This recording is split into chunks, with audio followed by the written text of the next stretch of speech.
that can't No. can't be here today. Okay. Who are these suckers? We have another hour. That's not bad. No. 20 more. You guys just got a break. 20 more.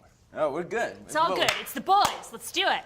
Boys, baby. Just the good old boys. Stacy Tesser, Disney Worldwide Generic. All right. To any of you, Yes. what drew you to this particular project of Need for Speed? I would say the people behind it, from Scott Waugh, who directed Act of Valor. You knew you were gonna get that feeling of a different type of car movie or a throwback with some new stuff that was going on, and Spielberg was behind it, and and John Gatins, who had and George Gatins, and John had written the film Flight that was nominated for an Academy Award. So you knew they were down to make something special. I felt that way.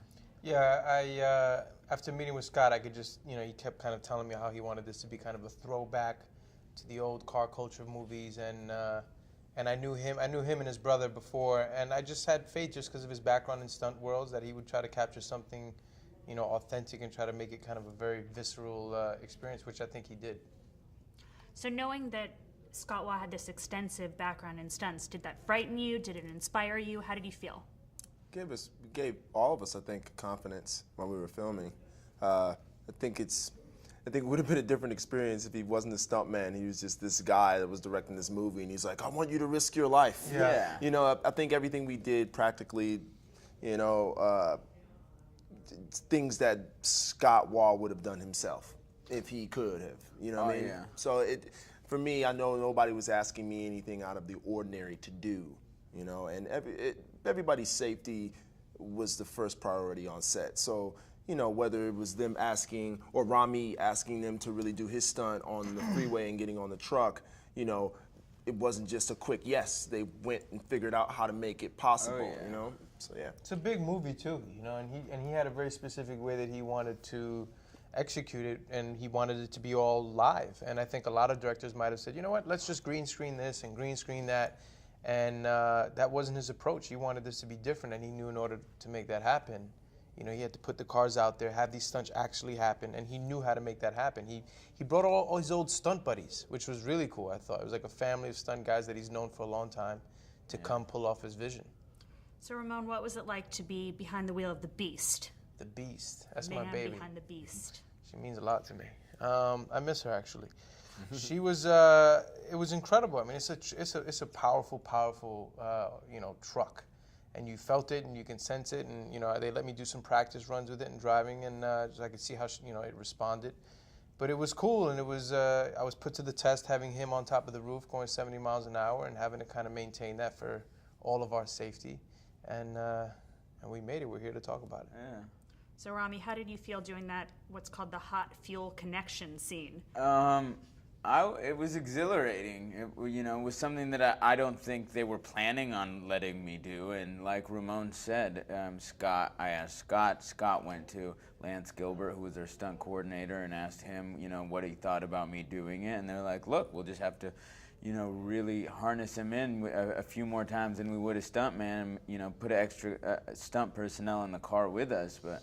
They took every precaution with me, and that gave me all the freedom to really, live it on the edge and do it, as practically as I could, and not have any fear while doing it until I saw it and said, what the was I thinking?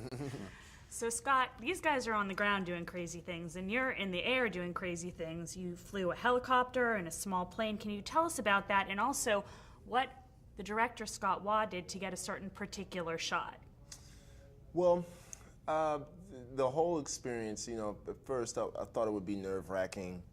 If you can imagine reading that script and seeing how demanding those scenes would be with the helicopters and the Cessna. But like we just said, working with Scott Waugh, I mean, whatever nervousness I had before I walked on set went away instantly when I talked to him. So for me, it was like a dream come true to be doing something that I never imagined myself doing anytime soon, And the one day Scott did something super extraordinary was the shoot in Detroit, where I pop up on Toby and Julia in Detroit at street level, and I've stolen the news helicopter. And in order to get the shot where I'm looking over my shoulder and I'm delivering my lines about, how crazy hot is your passenger, Scott wanted the over the shoulder shot, and the only way to get it was to leave the door of the helicopter open, have him harnessed and strapped in, hanging kind of out of the helicopter, holding the camera, right? So we did this about 7 to 8 times, and we didn't land, not once. So we kind of just, we would do the shot, and then we would, yeah, dude, it was crazy. And we were just chilling in the air, and Scott's just up there, and like, I was half in the scene, half out, because I was fearful for him, because I've never seen anything like that. I've never seen someone so dedicated. And so yeah, I think, and that was like in the middle of shooting, seeing Scott do that though, whatever I needed to do after that scene, whether it was the Utah stuff, and it just really, really even boosted the confidence even more. So it seems like the Marshall Motors guys have great camaraderie. It seems like you have great camaraderie as well. Did that really translate easily on screen? Can you talk about getting to know each other and working together?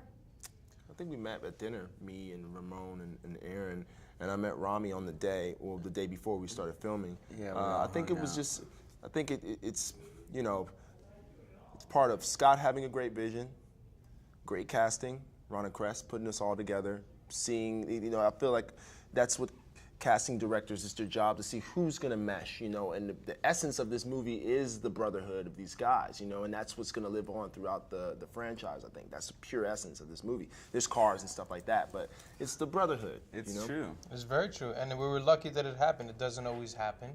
He put all these guys in the same room, and luckily there was no egos, and we all just started making fun of each other and having fun, and it became very easy. And I think Scott loved it. He wanted us to improvise and play with that even more. Yeah, he would give us, something to run with, and then open the door, and we would have, just a great time bouncing ideas off each other and talking smack. Yeah.